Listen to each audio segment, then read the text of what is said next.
I welcome Sridhar to shed some light on how we can improve our neonatal care in resource-limited settings. To introduce him briefly, Sridhar Kalyanasudaram is a consultant neonatologist and head of neonatology at Danat Al Emirat Hospital, Abu Dhabi, which has a 33-bedded level 3 neonatal ICU. Sridhar did his MBBS from Stanley Medical College with gold medals in physiology, pathology, ENT, medicine, surgery, and obstetric gynae. He seems to have missed out any special gold medal in PEDS. He was also the best outgoing student of his batch. Sridhar did his MD Pediatrics from JIPMER Pondicherry and DM Neonatology from PGI Chandigarh. He went over to UK and did his MRCPH and FRCPH from the Royal College of Pediatrics and Child Health. He has several publications and presentations to his credit. He runs a YouTube channel for parent education. Despite his busy schedule and difference in timings, Sridhar readily accepted to give this talk when I reached out to him. Thank you, Suma, for putting me in touch with Sridhar. Moderating the session will be Dr. Naveen Jain, who is the Senior Consultant Neonatologist, KIMS Health, Trivandrum. Naveen did his MBBS and MD Pediatrics from Trivandrum and DM Neonatology from PGI Chandigarh. His special interest is follow-up of high-risk newborns. He is the editor of Clougherty Manual of Neonatology and the Illingworth Textbook of Child Development. Thank you, Naveen, once again for readily accepting to join Marvelous Medicine. Leela is an old friend and she too agreed readily when I reached out to her. Dr. Leela Sudhakaran Kamath is the professor and head of Department of Neonatology, MOSC Medical College, Kochi. She did her MBBS and MD Pediatrics from Maulana Azad Medical College, Delhi. She got her American board certification in pediatrics after doing her residency in St. Luke's Roosevelt Hospital, New York. She did her FRCP Pediatrics and FRCP Neonatal Perinatal Medicine in Canada. She did her fellowship in Hospital for Sick Kids, Mount Sinai, and Hospital for Women and Children at Toronto. She came back to India and started the first level 3 NICU at SUT Hospital, Trivandrum. She was also running the DNB Neonatology till recently and currently conducts the DM Neonatology course. Welcome, Sridhar, Naveen, and Leela. Over to you, Sridhar. Thank you so much, Dr. Vidya, for introducing and inviting us well. This is a great opportunity and we obviously have very fond memories of JIPMER. I'm very happy to see my Professor Srinivasan here as well. Hello, sir. Good evening. And my relationship with Naveen and friendship goes a long way back, and we were both DM residents at the same time. So I have some stories to share in the end if we have time. And thank you, Naveen, for moderating along with Dr. Leela. And thank you, Suma, again. I'll share my screen. So I hope all of you can see and hear me well. And I'll start the slideshow.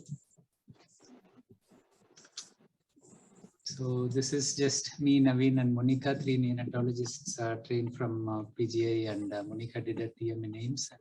This was when Naveen visited Dubai recently. So you already listed, but the reason I put it here is to show that I do have some credentials to talk about care in India. So I've spent quite a bit of time away from India, but I still keep in touch. It's very close to my heart. And obviously our teachers in JIPMER and PGI laid the foundation for where we are now. So very thankful to all of them. So Stanley Medical College, obviously my memories in neonatology in Stanley Medical College, we have, I don't know if any of you did medicine in Stanley, RSRM was attached, and that is the main obstetric unit. And we had a small neonatal intensive care led by Dr. Vijay Kumar at that time. Basic intensive care. I mean, in JIPMER Pondicherry, I mean, we were introduced to mechanical ventilation for the first time, and actually it was a new ventilator. Everyone was getting their feel on it. And whenever we had to ventilate in the pediatric intensive care in Ward 21, we sometimes got the jet ventilator from, which was a very small device, not the high frequency jet ventilator. So it was a portable ventilator we used to use. So we learned basics of ventilation there, but not the nuances. And now currently JIPMER Pondicherry is one of the top institutes and DM training in neonatology as well. And, DM in PGI was quite at an advanced stage already, and Professor Naran and Professor Praveen, Dr. Saurabh, everyone taught me during that period, and Naveen was my colleague during that period as well. Dr. Patta had mentioned in the Facebook post introducing the session about my setting up neonatal intensive care, and I did have the experience developing in a resource limited setting relatively. I mean, Coimbatore is a city, but relatively resource limited in that period when we had to train the nurses, we had to introduce more intensive care there and improve the outcome within a short time. But I moved to UAE, then to UK, and now back in UAE since 2012. Neonatology is a rapidly advancing field in medicine, and great improvements in the outcome, even in the extreme preterm babies in the past 20-30 years. Most of the advances when it comes to the developed countries, we have consistently good results, and most of the research in the field happens in these countries, even though a lot of research comes from our countries as well. The field changing research many times comes from the Western countries due to better resources and so on. So what happens in settings like India, for example? So I'll give you a couple of cases. These are not the typical ones, but not too far-fetched either. So this is a real case. One of the medical representatives who meets me, he mentioned he lost his baby recently last year in Kerala. I mean, this mother was primey, and she went into labor while in her village. In Kerala, it's not really village, it's all continuous, but I mean, they call it villages. Her husband works in Dubai, as I said, as a medical rep, and 39 weeks gestation. The family took her to a nearby hospital because they didn't expect problems, but the hospital did not have facility for cesarean delivery. She had, unfortunately, non-progressive labor and fetal distress with meconium stained liquor, and they decided that she needed these LSCS. There was no ambulance. They took in their own vehicle to the nearest town about 1 hour away. The cesarean was done. However, the baby had severe asphyxia and died on day 2. The second case is a case in Tamil Nadu where a preterm baby at 33 weeks, 1.8 kilo, was born in a district hospital which currently has the special care neonatal unit. They could manage CPAP, but they didn't have facilities for mechanical ventilation. No antenatal steroids were given as the mother was unbooked. She came and delivered quickly. The baby had severe RDS, started CPAP, but not oxygenating well. There was no surfactant and no mechanical ventilator in that setup. So the pediatrician, who had some neonatal training, decided to transfer the baby to the nearest medical college hospital by ambulance. However, there was no transport ventilator. They could not give CPAP in transport, so they just needed nasal cannula oxygen. Unfortunately, the RDS went into a vicious cycle. The baby went into shock, did not survive the transport. So these are incidents. I mean, this used to happen quite frequently during my training days, and it's still happening. And unfortunately, these happen in the rural settings, and many times the babies pass away even before they reach a medical facility. So birth asphyxia, I mean, the maternal mortality has decreased a lot, but still birth asphyxia continues to be a problem due to lack of timely intervention. Kernicterus still happens, even though most of the developed world they're taking precautions. Hypoglycemic brain injury still happens, sepsis, meningitis. I remember in JIPMER days when we used to have pus from the CSF. I've not seen that since then, but still in rural parts of India, it's happening. Extreme prematurity and its accompanying needs for sophisticated management is fairly low down in the list of priorities. So we should be focusing more on these areas. The way I approach this talk is to give you an overview of what the different concerns are and how we can approach it in the end. There are many variations in practice and adaptations as well. Adaptations, you can say, due to resource limitation, technical changes. It may not be ideal by guideline basis, but you use it what limited resources you have. So we have inability to give TPN, for example, in full. We may not be able to get central lines. We may not be able to give expensive medicines like surfactant. There's a higher rate of birth asphyxia due to poor obstetric care at the primary care setting. Higher poverty, poor nutrition, higher infection rates contribute as well, because the poor maternal health leads to poor fetal state as well. The cost as well as the shortage of beds leads to pressure to discharge early. So I saw a baby at follow-up who delivered in India at 28 weeks and the baby went home at 32 weeks. I know my friend Srinivas Murki is doing lots of studies on early kangaroo care, early pala-day feeding, discharging the babies early. So there is a lot of pressure. Here we have strict guidelines not to discharge the babies before they complete 35 weeks and 1.8 kilos. But many times in India, we send home at 1.5 kilos or even 32 weeks gestation when they're not really ready to go home. We have lack of adequate follow-up post-discharge, either distance factor, availability factor as well. And there is shortage of the trained personnel and gaps in knowledge. Even though many experienced neonatologists are there all over the places in India, the spreading of knowledge is at a slow pace, and maybe the people aren't that keen to update themselves as well. So most of the primary care settings, the updating of knowledge happens at a slow pace.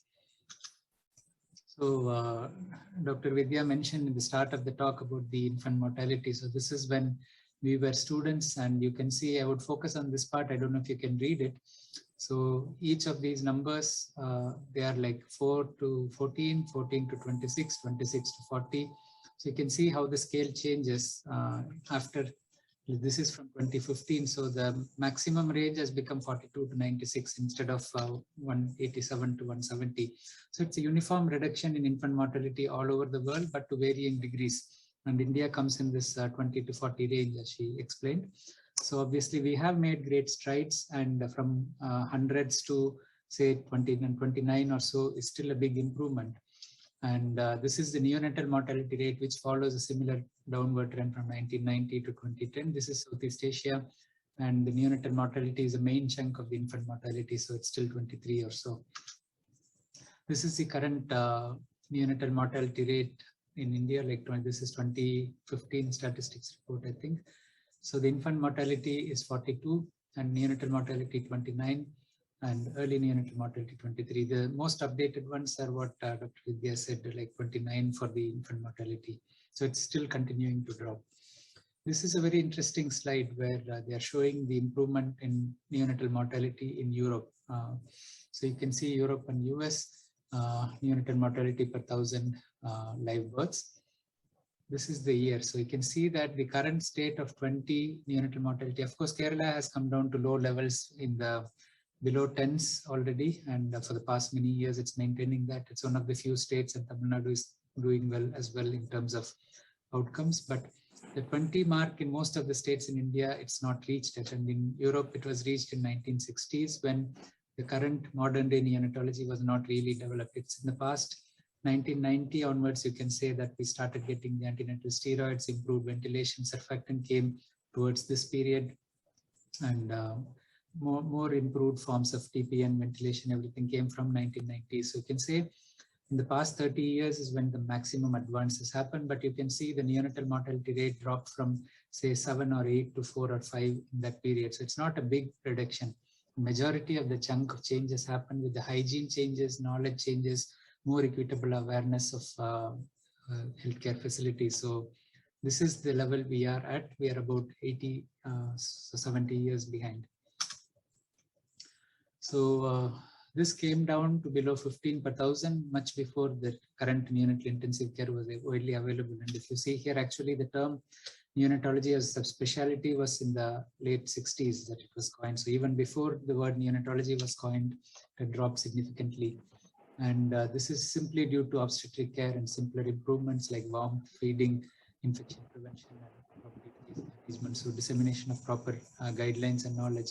The National Neonatology Forum, and the WHO, Professor Ashok Diarari is involved in that a great deal, preparing guidelines and educational videos based on simple guidelines, disseminating the information. And Srinivas Murki, for example, is very active in spreading CPAP all over the country. Dr. Karthik Nagesh and Abdul Razak, they published this in Archives in 2016, very interesting article. So obviously the stress on the big rural-urban divide, 60 to 70% population lives in the village, but the wealth distribution is majority in the urban areas. Most of the cities have excellent level 3 NICUs, mostly the corporate hospitals. And you can say that, the Rainbow Hospital, Apollo Group, and KIMS in Kerala, where Naveen is working, they all provide world-class care comparable to anywhere else in the world, and their outcomes are comparable as well. And they do manage 23 weeks onwards like any other countries do. And recently, the government also has started focusing on improving the care in a more equitable way in the rural and semi-urban sectors as well. Globally, India contributes to 40% of low birth weight babies and a quarter of preterm babies and 27% of neonatal deaths. And this we mentioned earlier, this is the 2015 figure. The contribution of neonatal mortality to under 5 deaths is still as high as 56%. That means majority of the infant mortality and the under 5 mortality happens in the newborn period. So this is similar to most of the centers. So a National Neonatology Forum devised a level 1, level 2, level 3. So level 1 is basic resuscitation and healthy newborn care. Level 2, where the preterm care more than 32 weeks, it can be level 2A and 2B, depending on their ability to support. And level 3 is extreme preterm care, where you need high frequency ventilation, nitric in 3B, and just the normal ventilation in 3A. The public sector caters usually to the poorer section of the society who can't afford the private care. And the recent schemes in the government level, the formation of the special newborn care units have also provided an impetus in improving it, but we still have a long way to go to catch up. The primary care provides essential newborn care, neonatal resuscitation, thermal support, breastfeeding, and asepsis.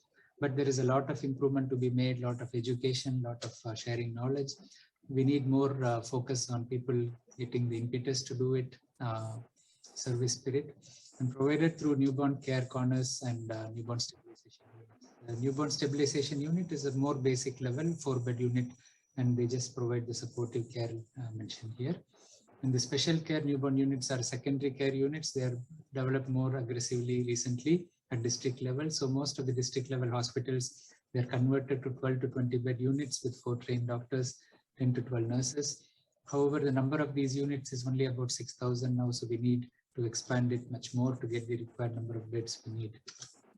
And again, as I said in the initial example, the degree of expertise available is not uniform. The degree of ability to ventilate sick babies, to monitor is not good as well. And the government initiative is now offering incentives for the private NICUs to participate in the government insurance schemes as well. So the poorer patients may be able to benefit from better care.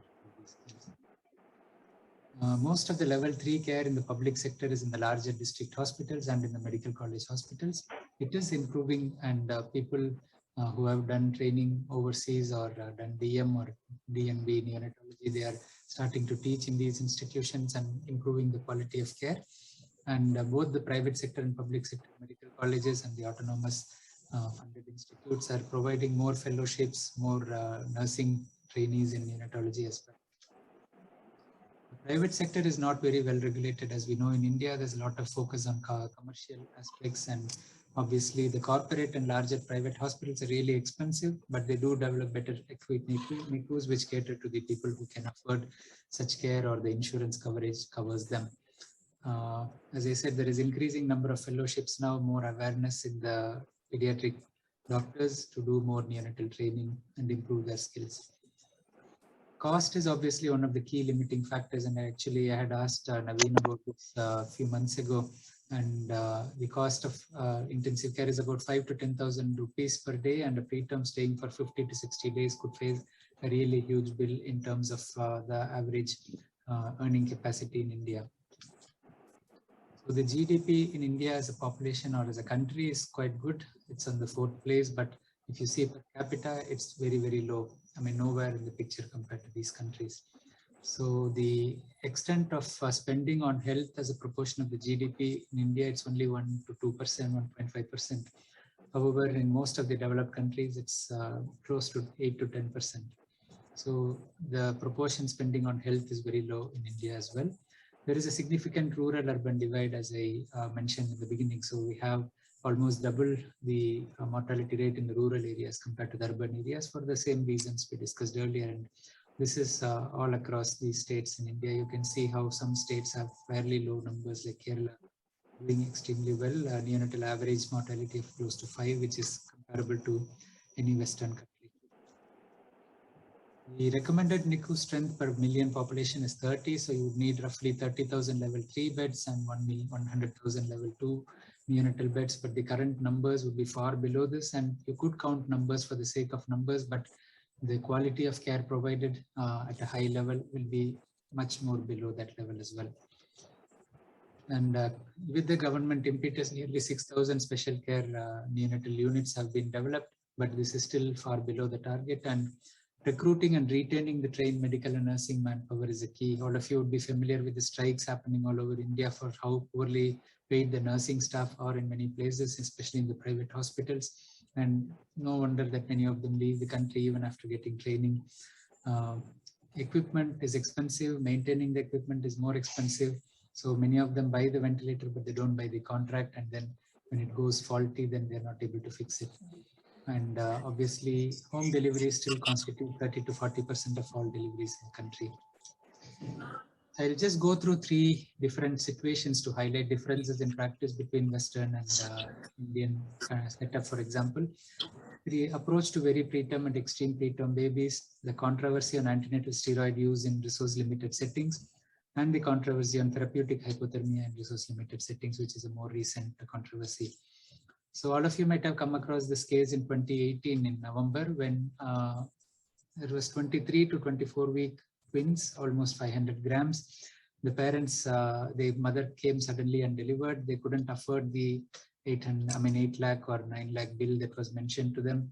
And one baby had died. The other baby they removed from the care and gave them, apparently not wrapped properly. The family, for the sake of convenience, put them in a plastic bag. And they noticed on the way that the baby was moving. So this became a huge press. So hospital missed. Later, the inquiry showed that there was a communication gap. I mean, they didn't say that the baby was dead, but they said the baby cannot afford intensive care. So they handed over for palliative care to the family. But as we know, palliative care is not really established in the Indian setup. No concern was given to addressing the parents' concerns on how to wrap the baby, how to support the baby. At least till the baby died, no one declared the death of the baby. They know the baby would die very quickly, but still. And even though it was like a miscarriage at that situation when they can't afford the care, the appropriate level of support to the family was not given. This is not uncommon, unfortunately, in the Indian setup, where the mentality is not to support to the extent that we do in the developed countries. The council also acknowledged the need for setting up the review council, for setting up standard operating guidelines for the entire medical fraternity. I think the awareness has increased significantly, and the IMA came up with guidelines on clear approach. And I think Naveen would be able to elaborate more on the current legal position of this. However, an understanding that though babies between 24 and 27 weeks could survive in the best institutes, majority of the settings, 28 weeks and above would be the more realistic target given the restraints that are available and present there. So the outcomes reported from India, this is from a group from PGI and Rainbow Hospital in Hyderabad. So Venkataseshan and Professor Praveen from PGI, Dr. Dinesh Chella and Nalnikant from Hyderabad Rainbow. And they surveyed 70 units, the total number of admissions in these units. And you can see that less than 28 weeks, it was still a reasonably good survival. And these are all centers which have a reasonable level of care. They're training institutes. And if you look at this birth weight based survival, it was fairly good as well. There was another paper from PGI, Professor Kanya had published as well, which confirmed a similar outcome, though they showed that less than 750 grams, more than 750 grams, it was a big divide. So all these units offered, I'm just showing this to show you the different types of training available. So in addition to the people who train overseas and come back, there are also people from DM neonatology background, DNB neonatology. IAP and NNF have both done a great job in increasing the number of fellowships in a structured way. And we do have nursing fellowships as well. And these trainings do focus, and it's like a cascade pattern. When people come out trained, they're able to train those under them better, and the knowledge dissemination happens faster. So the next part is about controversy over antenatal steroids. So it's a well-established treatment from 1990s onwards, and it's given in pregnancies under 35 weeks where there is imminent delivery. It reduces the mortality, the incidence of respiratory distress syndrome, NEC, IVH, and sepsis. Most of the evidence supporting the above benefits, 27 out of the 30 studies were done in the developed countries. And if you see the number of babies, 90% of this population was from developed countries. There was a recent study called the ACT study in the low and middle income countries by Altab et al., which showed potential negative effects, which generated a lot of controversy over our approach to antenatal steroids. So this was published in Reproductive Health in 2012. So it was a community-based cluster randomized trial in 6 low middle income countries: Argentina, Guatemala, India, Kenya, Pakistan, and Zambia. They recruited close to 100,000 live births. Their target was to improve the use of antenatal steroids at the community level, they used expected fetal weight less than the 5th centile to give steroids. However, when the study was analyzed, they found that majority of the mothers did not deliver within 1 week of getting the steroid. And when they actually delivered, only 16% of them had the weight below the 5th centile. So they were just giving steroids like giving sweets to many of the mothers. So it was not that controlled. The startling part was that in the analysis, they showed that among all the births not in the less than 5th centile alone, they found increased risk of neonatal mortality, which came out statistically significant, and stillbirth as well. They suggested it could be due to an increased risk of infection and maternal health issues in this group. So, however, the population they chose was very wide, not choosing the exact population we would target with antenatal steroids. There was no assessment of gestation and so on. After this, the WHO came out with stringent criteria for antenatal steroids, that the gestational age assessment should be accurately undertaken and the preterm birth should be considered imminent, which is part of the guidelines in any country. There is no clinical evidence of maternal infection, and adequate care should be available. A basic level of support should be available before you give the steroids. And the action trial was done on the ground. This is published in NEJM 2020. And luckily, that was done with a clear methodology of following what the WHO suggested and what is actually to be done. And the similar population, it was published, it was a good number of patient selection. And obviously, the results showed that there was benefit of antenatal steroids in the low middle income countries if it's appropriately used, and there is no increase in the risk of infection as well. So obviously this clarified that it's a patient selection that matters, not the population where you use in. A similar controversy erupted after the Helix trial was published recently by Sudhin Tayil et al. Sudhin was my friend and colleague in Cambridge as well, and currently he's in Imperial College. This was done in India, Sri Lanka, and Bangladesh, and many of you would have read the controversy about this article, which was an offshoot of this team. Dr. Sita Shankaran, who was a pioneer in cooling in the US studies, NICHD studies, was an author in this study as well. And this article, I mean, many of us wrote almost, I don't know the number of publications where there was a letter to the editor. We contributed to that as well. So therapeutic hypothermia is well established in recent years as a standard of care in moderate to severe perinatal asphyxia, and it improved both the short-term and long-term neurologic outcomes. However, there was a gap in the knowledge gap from low and middle income countries, and the Helix study was performed almost with a similar approach to that study. So if the design of the study is faulty, the results cannot be applied on a general basis. They selected all the government institutes, and obviously these centers are excellent. They are teaching institutes, but as I told you in the beginning, the population that comes there are the ones who don't have continuous ongoing care.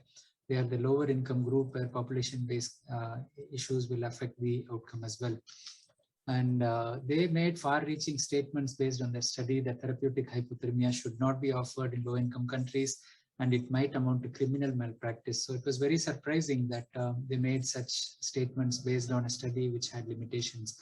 I'll come to the limitations next. So nearly 70% of the babies recruited in either group were outborn. There was poor initial care and lack of appropriate resuscitation, almost like the ACT study where the steroids were given without confirming the gestational age. Here, the babies who received the cooling were not appropriately resuscitated, so the start was poor. The COD pH was only available in 22 babies, and even the 5-minute Apgar was documented only in a small number. We all know that cooling will reduce secondary brain injury. It doesn't affect the primary brain injury, which happens before the baby is born. So the care is poor after birth. The primary injury is aggravated as well, and it leads to extended asphyxia. So obviously you don't expect a good outcome even after you prevent the secondary injury.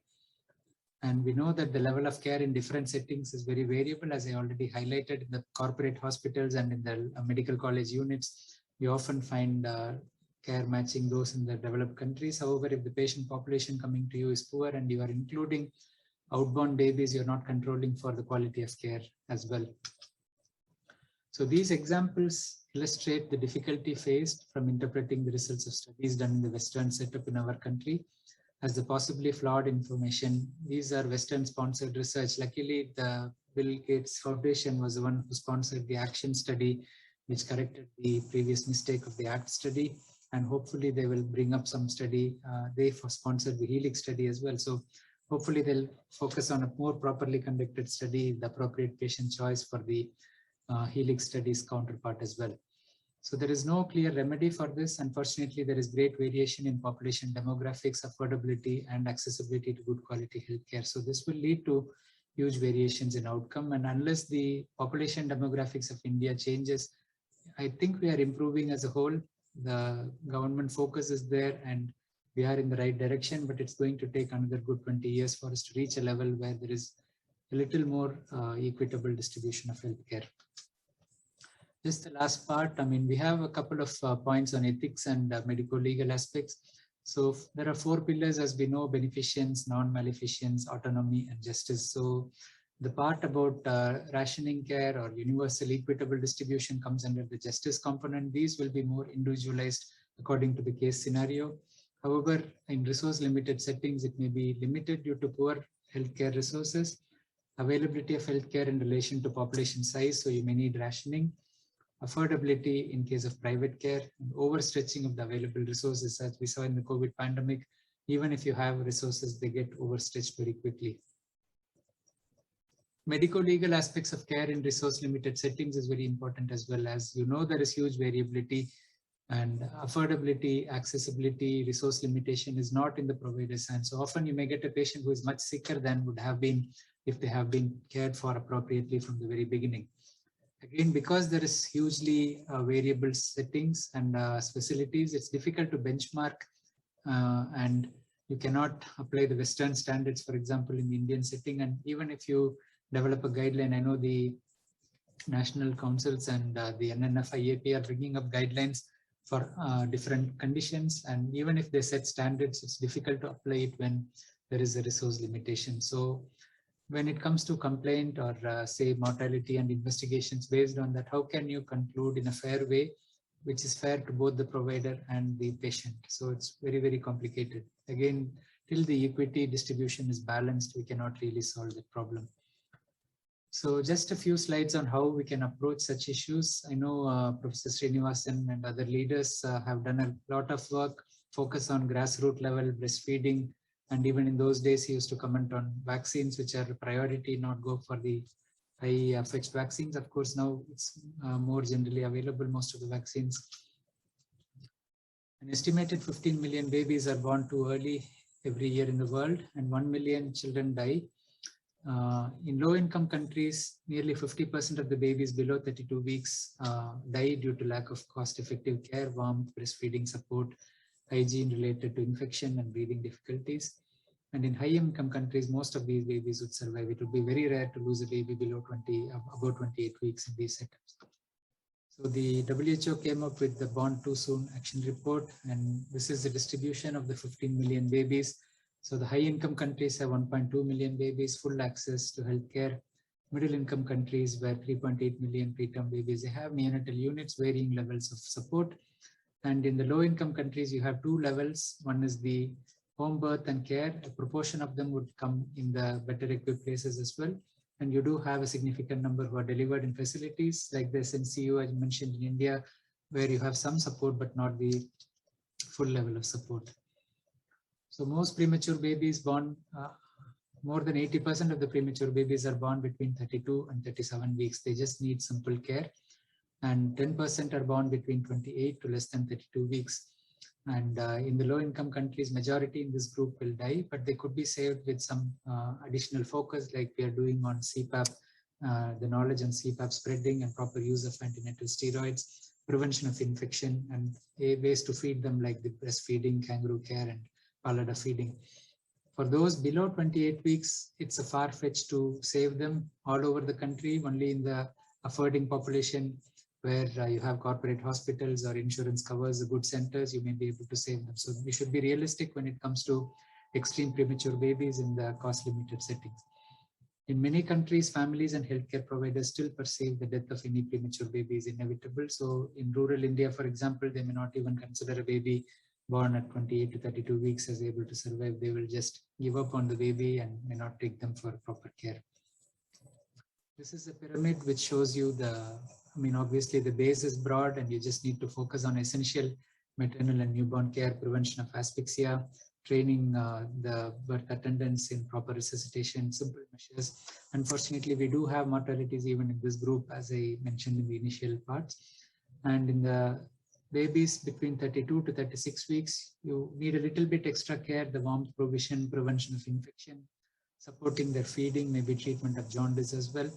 And the prevention of infection is a part which needs a lot of attention, education in general population about hygiene, which often is lacking as well.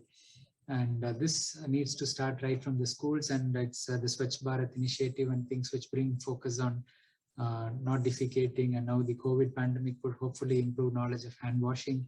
So these things might help. The care of the preterm baby with complications between 28 to 31 weeks, and this group we may have to give up unless they are really in the privileged group.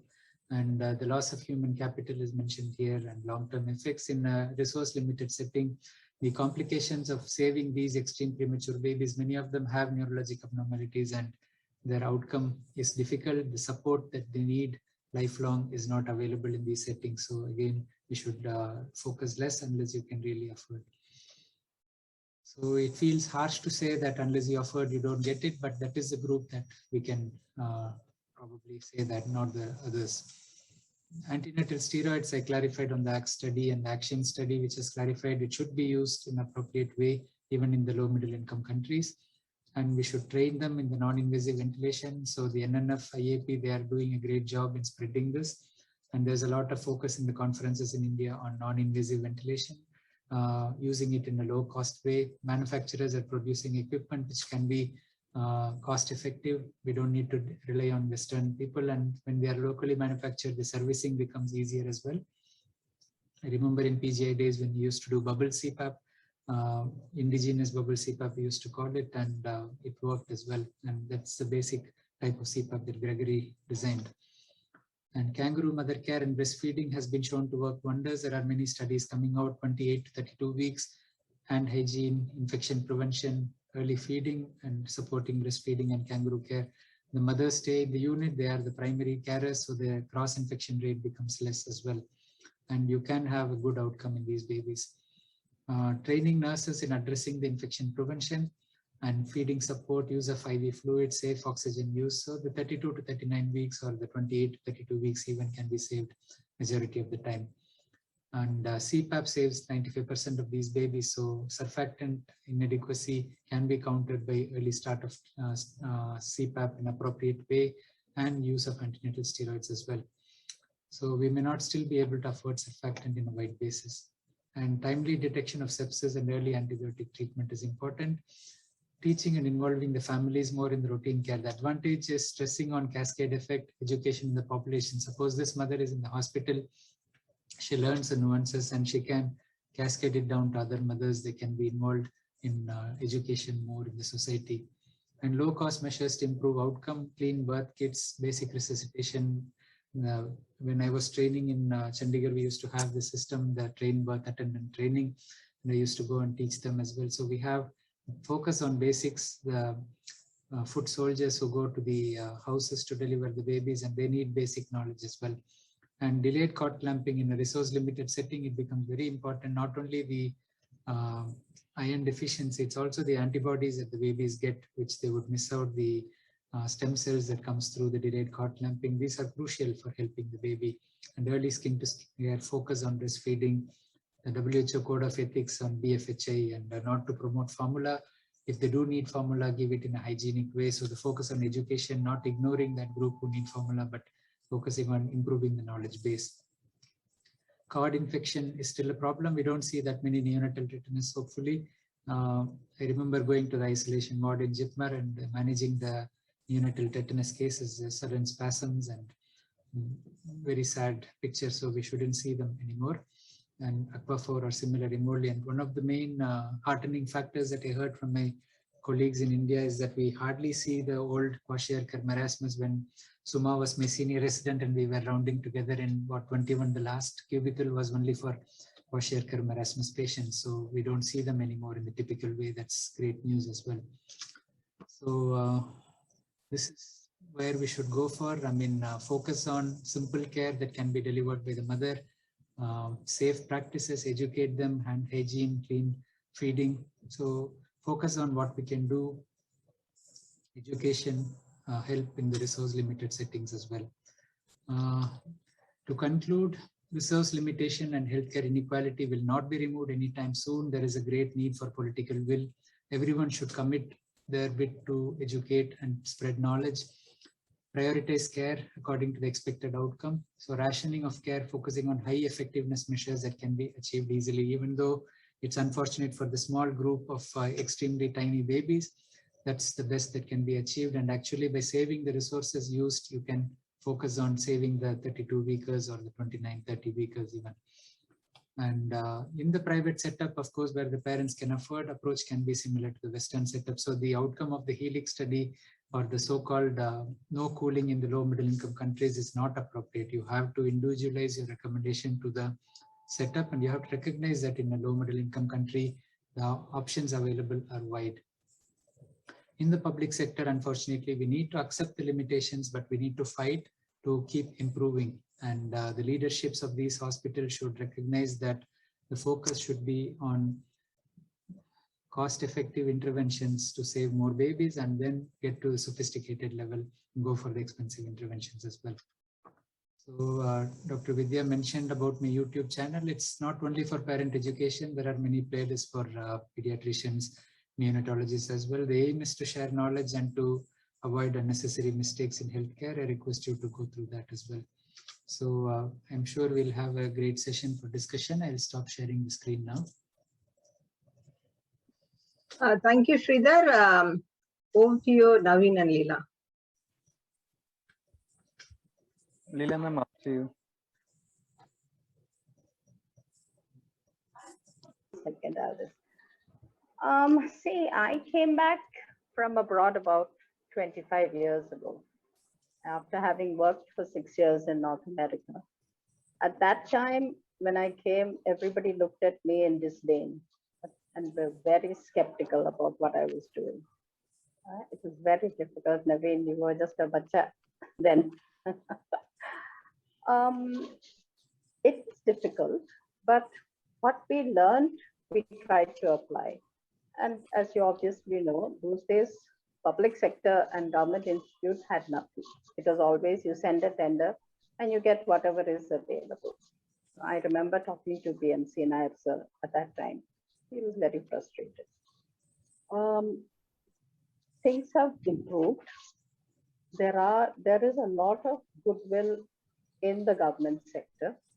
And I think people are trying to make things better. See, it's reached the point where when I have to give surfactant, I work in a mission hospital. So we do see quite a few poor people. And they have to decide whether they can afford surfactant or not. The flip side is that in the government sector, that is free. Everything is free. But what I'm doing today is what I learned 20 years ago. But what actually makes me happy is that almost everybody is doing that now. So it's not something that we should be dismissing. But like Sridhar said, I think the political will has to come in the public sector. Private sector is fine. I mean, what I did there and what I did today are the same things, frankly speaking. And you know, Dr. Devaswa, both of us trained abroad, and we do it the right thing. What worries me are two things. One is the nursing. You see, you will never, they train and they go. And the ratio of nursing to babies will never be adequate, number one. And number two, CPAP is good, non-invasive is good, but I don't think people understand the inherent danger of not having a backup system. CPAP is not easy. It has to be monitored. That worries me a bit, Naveen. I don't know. What's your take on that?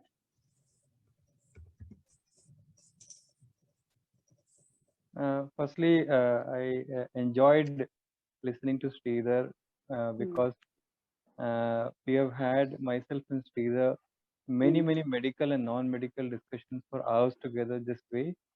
When Sridhar just took me under his wings when I joined PGI, which at that time was definitely a challenging change from coming from Government Medical College Trivandrum, which was very warm, friendly, and was not having so many complex new medical care like we were in PGI. So there were changes both in medical as well as in non-medical environment. So it was lovely to once again hear Sridhar, and it's even more heartening to see that Sridhar hasn't left any of the ideas and thoughts that he had, and he has just strung together his experiences in UK and his current world, and still remembers fondly everything from his teachers in PGI and JIPMER. On a positive note, if I look at it, what to me has changed the best in the last so many years is the years when Sridhar and myself joined PGI. Just like Leela ma'am said, had handful of people who were taking training in the country. It was, in fact, there was a time when I was not sure whether I should join DM because the number of people who were taking DM entrance at that time in PGI was 34, the year which I gave the entrance exam, and 350 people were standing for DM cardiology. So I thought I accidentally applied for a course which has no point. I remember Dr. Shabrinath also told me, why Yeah, are you coming and trying to do this? if you look at it now, the number of fellowship programs in the country are more than 60 to 70 centers. And although there are concerns raised by teachers that they may not be the best or they may have limitations training, but still the ownership of the subject has increased. So these people who train and go out, they at least improve hugely the basic neonatal care. They talk about hypothermia being not done. They manage jaundice better. They prevent hypoglycemia. They try to stop overuse of antibiotics. They refer babies correctly. They force hospitals to buy better infrastructure. They do train nurses when they're very young, and so a lot of things have changed. Only thing is these students sometimes get disappointed because not all of them go away to districts and towns. They try to stay on in the city, and then they find difficulties. That's the problem. Where they are needed is in the periphery. But everybody wants the ICU, so-called ICU setup. That's and just like what Leela ma'am said, one more thing, which is that huge money has come into National Health Mission. Unimaginable money has come in. The RSKB also is supposed to is supposed to be taking care of the follow-ups. I don't know. I mean, I need somebody in the government sector to tell me. I think KK is there. He had said hi to me. He's very much involved in that Hridayam. That is something which is just taken off, like nobody's business.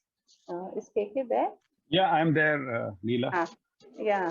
KK, how did Hridayam become such a success?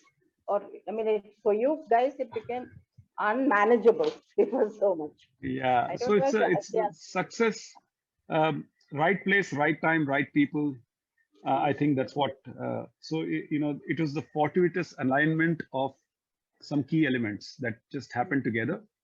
Kerala has the largest number of pediatric heart programs per capita, 4, and really high quality, 2 large volume centers, good neonatal and infant heart surgery already established.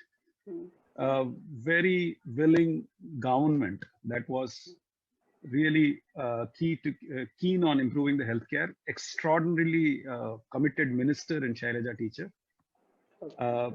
Positive health secretary who was completely for making a change.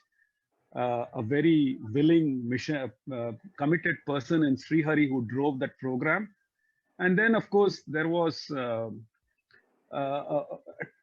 Kerala is an extremely mature group of pediatricians. So the IAP in Kerala in 2013 identified the fact that we were stuck at IMR of 10 to 12 for years together, and said that we need to figure out a way to get this down. And they identified congenital heart disease as the biggest killer.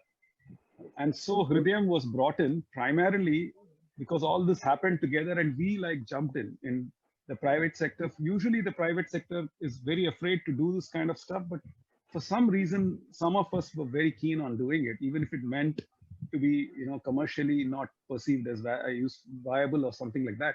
But we decided we have to do it. And all this happened together fortuitously. And finally, the success, of course, it translated. I don't know how much it contributed to the reduction in IMR, but certainly a 40% reduction in congenital heart deaths have occurred over this period of time. And a huge number of babies have been operated, nearly 3,000 babies. So it's been an amazing story for sure.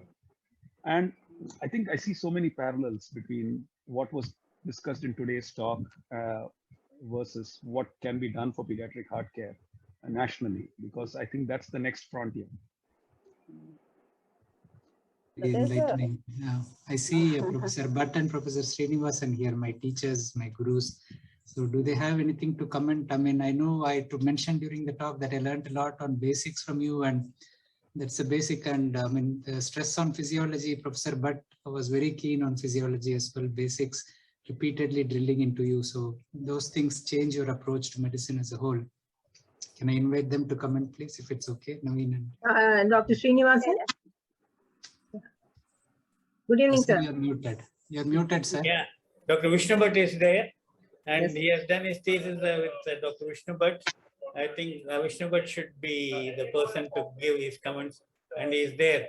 Yeah, Vishnu, please. I think it was interesting to listen to, of course. Yeah, good evening. So, nice meeting online. And the talk was good because he covered most of the important issues as Dr. Leela was telling. And I'm sure that we are going in the right direction, although the pace may not be as fast as we think, because finance is one of the most important issue, as you put it. And I'm sure that we are in the right direction. And mortality definitely will come down in years. Of course, many people go abroad, and of course, the working may be entirely different because you have better setup, better facilities.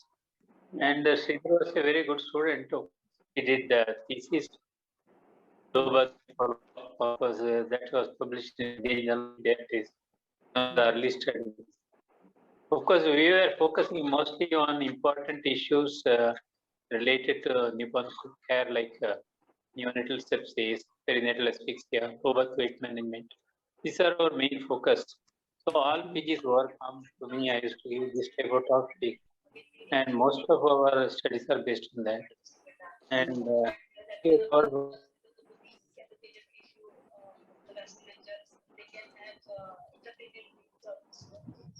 he did a good job, and he was a very good student from Stanley, and we are lucky to have him.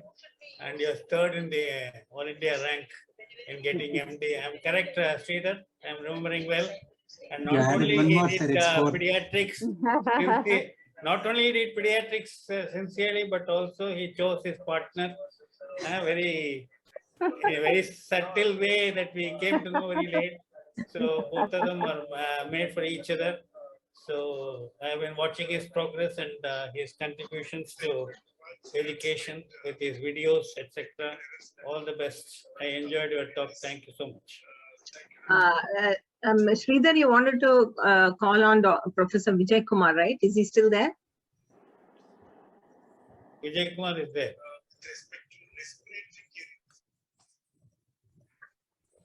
Hello. Hello, sir. Hi. So your camera is not on, sir. We can't see you. Oh.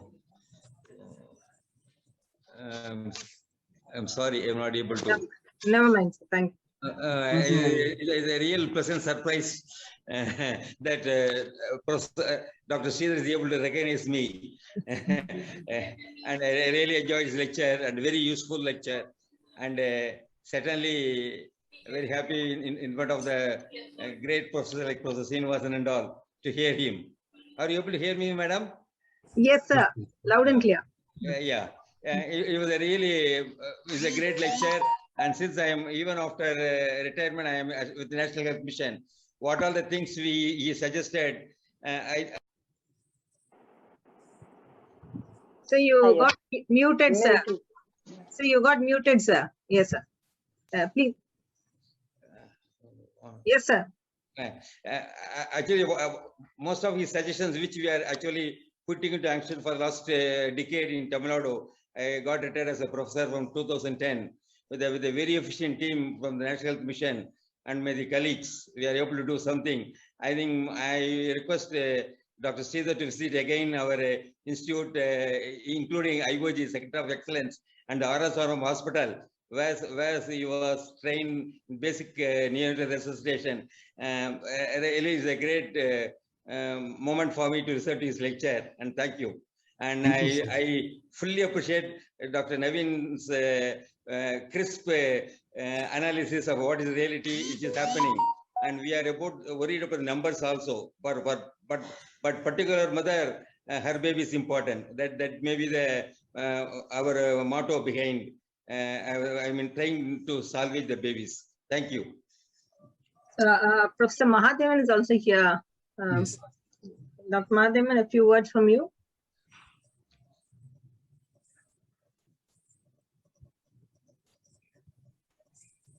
I'm very lucky to have all the teachers here. Amazing. I think you can ask Sridhar to whistle for one song. He is a very good whistler.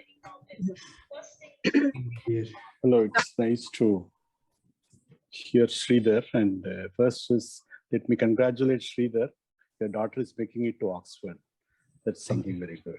And second thing is a very clear presentation. And you not only went into depth, but it was very practical. And of course, Naveen, you always enjoy the company. And Naveen said, do it right when it matters. And I think you really said it, Naveen. Thank you very much. And thanks for this session, Dr. Vidya and Dr. Leela. Nice to meet with you. Maybe the first time I'm meeting with you, but it is a pleasure to hear you. Dr. Padmapriya, could you share your thoughts on this topic? Yeah, that's nice. I was telling Dr. Patra that it's good, that they were bringing this up during the prelude to the newborn week. So Naveen is a good friend. I know Suma as well. And of course, all the professors, Dr. Srinivas, Vijay Kumar, Dr. Bhatt and everyone. So yeah, I think Dr. Sridhar has put it very correctly that, unfortunately, cost is a factor. We call it expensive intensive care, and sometimes it's not worthwhile running after the 24, 26 weeker because they just can't afford it. It's not just a one-time care, it's a long drawn out care, and also the, the long-term outcome has to be looked into. But I think things are really improving, and I definitely know I trained abroad that DM was not existing at that point of time, or it just started. And then when I came back, and it was all, I had the fortune of coming back to Child Stress Hospital where I was trained. So we could have the resources to kind of do all the lines and, do the intensive care. But what was not so in the government hospital where we trained at that point of time.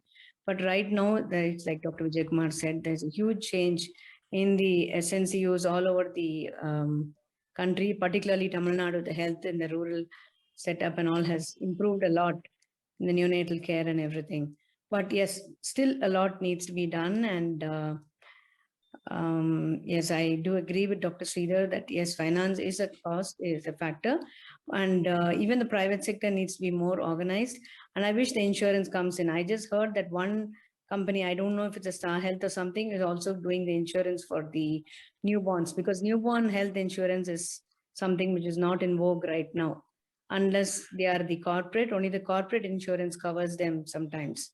Otherwise, the people have to pay from their pocket, and not everyone can afford it. Yeah.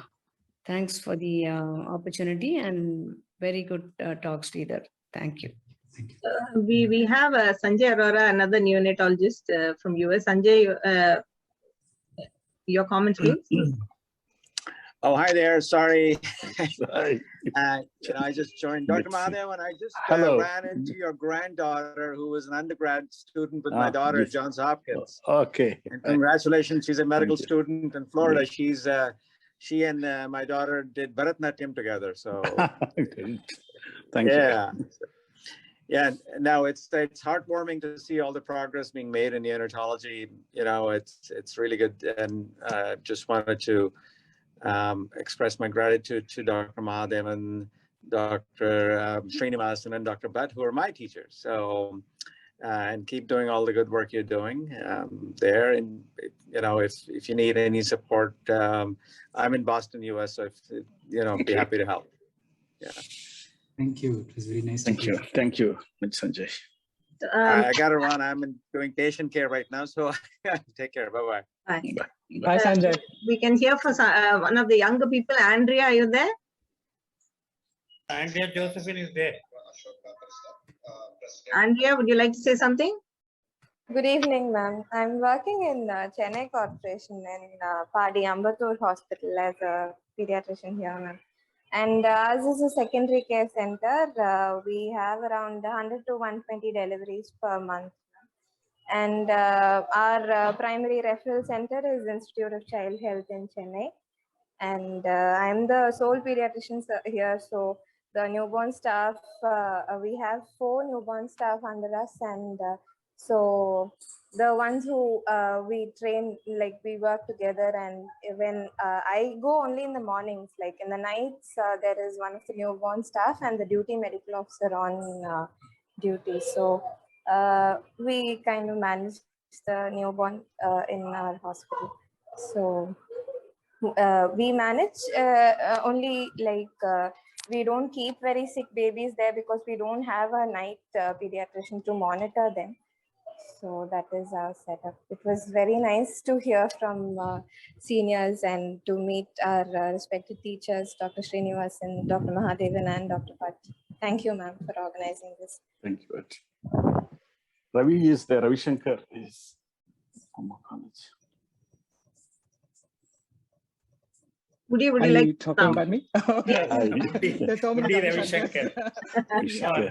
So hey, of all, I have to say that my connection to neonatology can be considered as some sort of Sahavasa dosham, because the first batch of DM neonatology candidates from PGI Chandigarh included my batchmate Arvind Shenoy and Kajori Ghosh. And so, I've been associated with the program indirectly from that time on, and obviously still remain in touch with a whole bunch of them, including the very illustrious Ambalavarnan. So that's my connection. But anyway, thank you for this session, because it introduced me to Sridhar and Naveen, other fellow PGI alumni. And also I saw a reference to Karthik Nagesh, who's another good friend from PGI. And of course, the icing on the cake is to see the triumvirates, Professors Srinivasan, Mahadevan, and Dr. Vishnu Bhatt. So thank you so much. I do have a question for Sridhar. One of the things that really, that I enjoyed immensely as a resident in pediatrics and PGI was their community pediatrics initiatives through the Department of Community Medicine. So Vijay Kumar, Professor Vijay Kumar and his group did a lot of wonderful stuff. Many of those studies were funded by WHO. And there was another senior resident called Sharada Iyengar who also did a lot of work there. I mean, any comments about community improvements and things at home? Obviously, one of the first things that they were involved way back when, and I'm going to date myself, was the study on Janam Gutti and how it's not a good idea to use it. That's that combination with, I guess, some opioid in there that's fed to babies as soon as they're born. And I think it was a way of selecting the fittest, survival of the fittest, because, you know, the babies would sleep and not feed. And I think the weaklings got weeded out. You know, one of the things was to stop its use. So they did a lot of work on that when I was there. But obviously, I'm sure they're continuing their project. So any idea, you know, anything to talk about that? No, certainly. I mean, obviously, I mentioned about the traditional birth attendant and training them. I mean, from JIPMER, I went as well. And from PGI, I did an audit on educating them on the breastfeeding practices, getting appropriate latch. Professor Vijay Kumar was there and Professor Naran. They guided me on the project. And obviously, grassroots level, improving the basics is what the focus is. And it's not just that small territory, the primary health center that we select, but it should be all over every single health center. And that's why what I mentioned about the cascade training becomes very important, that the zeal to improve should be there within everyone. And having more trained people going into the outer reaches of the community will definitely improve the knowledge base. And even YouTube channels are one way to reach out to people to spread this basic knowledge. I mean, improve your basics first. You don't need to go hi-fi medicine.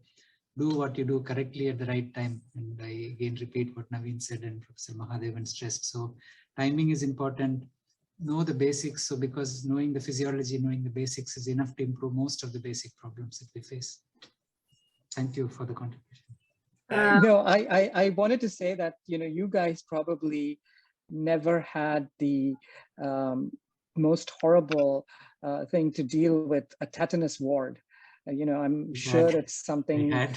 Recently, they don't. Oh, you did? Okay, because that was my biggest nightmare on call. That was my biggest nightmare on call, because the tetanus ward was so far away from the regular pediatric ward.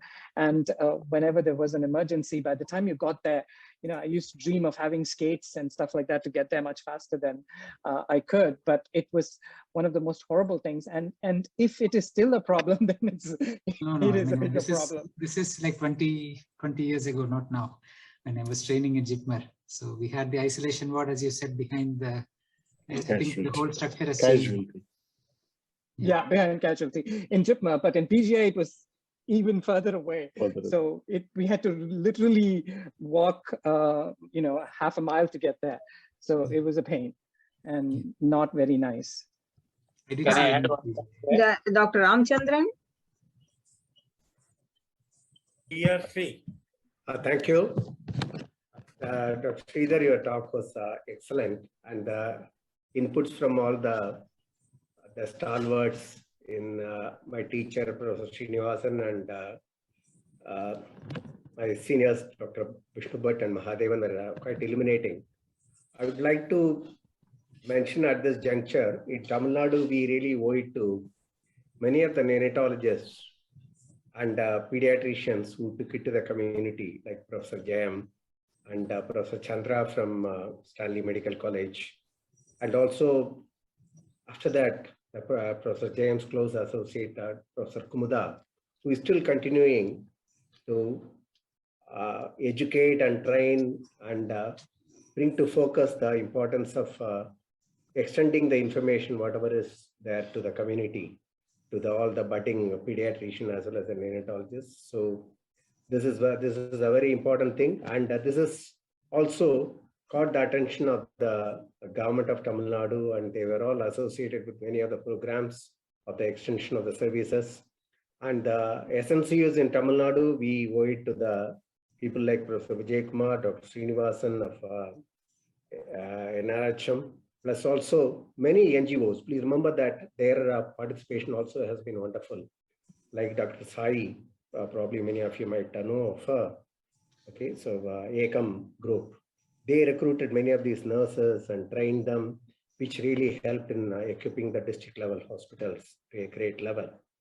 So I think it's a wonderful collaborative effort, and nurtured by many of the basic institutions, and helped by stalwarts like people who got trained in neonatology, both India and abroad. And we owe it to the people who got trained in abroad also, bringing their knowledge and their expertise to our neonatologists and our children, newborn babies. Thanks so much for the opportunity.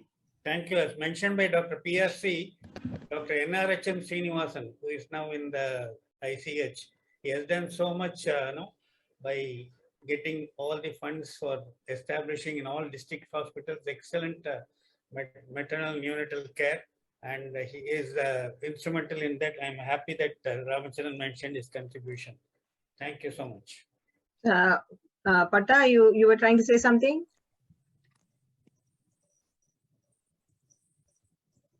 No, it's a very heartwarming subject, I should say, and it's been dealt so nicely in a very simple manner. Because as a non-pediatrician, there's something very new, and I understand that there is so much concern among pediatricians about improving infant mortality rates. It's a lovely lecture, great discussion, and it's nice to see so many of my teachers as well. I'm happy to tell you that you will be hearing more from KK next month. Ravi Shankar managed to rope him in, so you'll hear more from him next month. And Sridhar, before finishing, by popular demand, you have to whistle a song for us. That's good. I mean, I have one question to ask Naveen. Yeah. Go right. Kannai Kalaimane. That is how he attracted the. Sure, sir. I'll try, but I'll ask one thing about. Can I just? Yeah, absolutely. I just thought you guys were done. Sridhar, you go ahead and ask a question. After that, Dr. Leela wants to say something. Suma had something to say. Sridhar, you go ahead and ask a question. After that, Dr. Leela wants to say something. No problem. Naveen, I just wanted to know about the medico-legal position that I told you. I mean, do you face cases? Are you going to assess cases? And how do the senior people who assess medico-legal issues from the medical fraternity approach this disparity in level of care? Sridhar, I agree with you fully.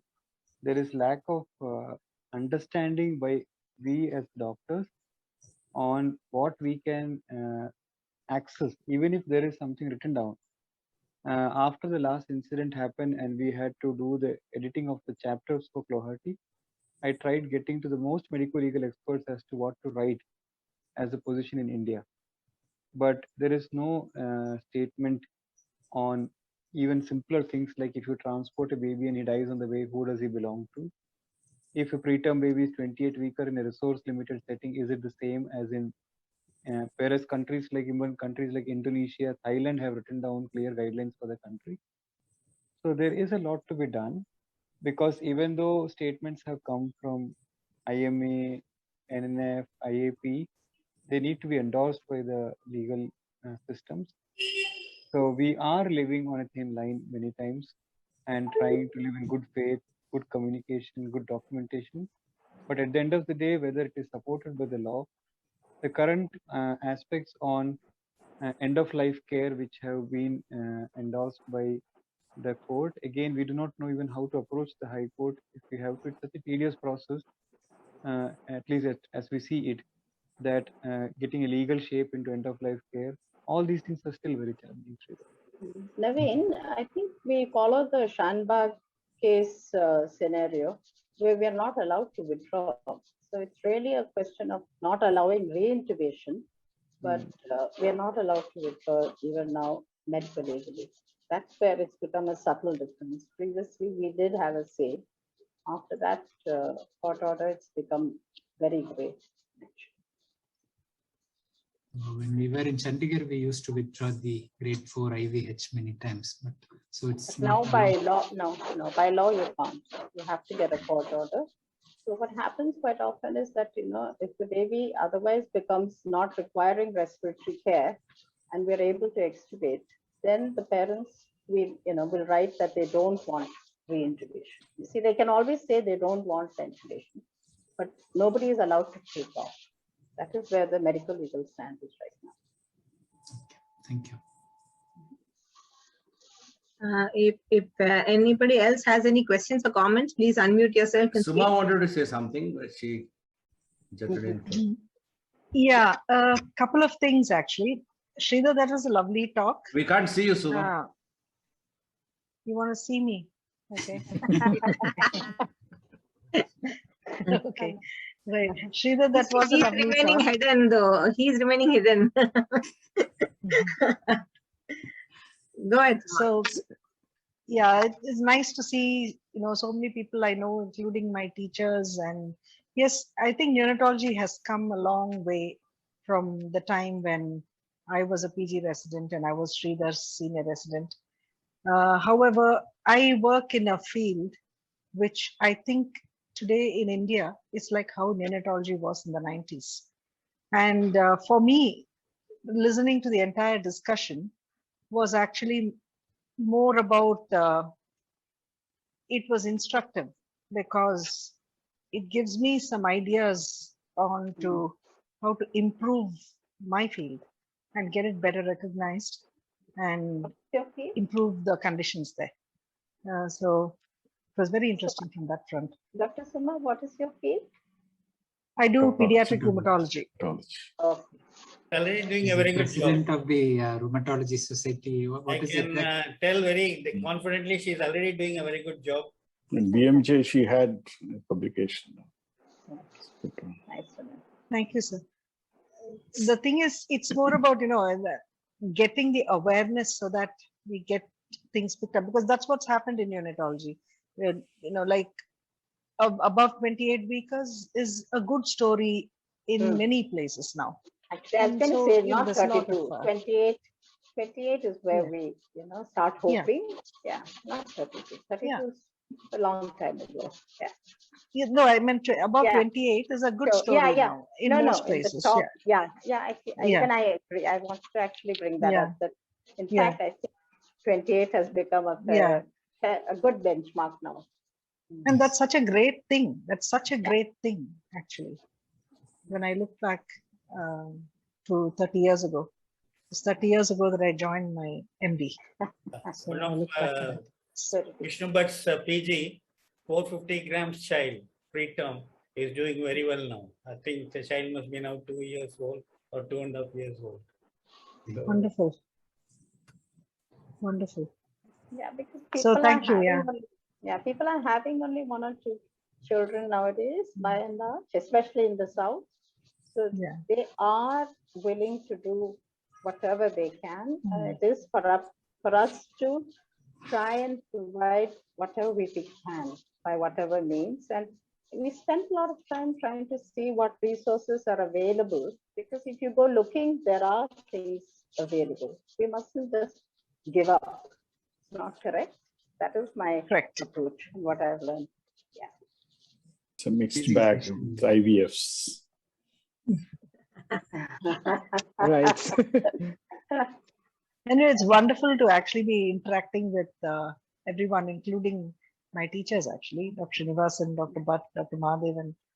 It's Dr. Nalini didn't log in somehow. It would be nice to have had her also. I was going to say that if Suma had not revealed herself, I was going to ask Sridhar to whistle Maraindirinde Pesum Marmam Enna. Maraindirinde Parkum Marmam. Maraindirinde Parkum Marmam Enna.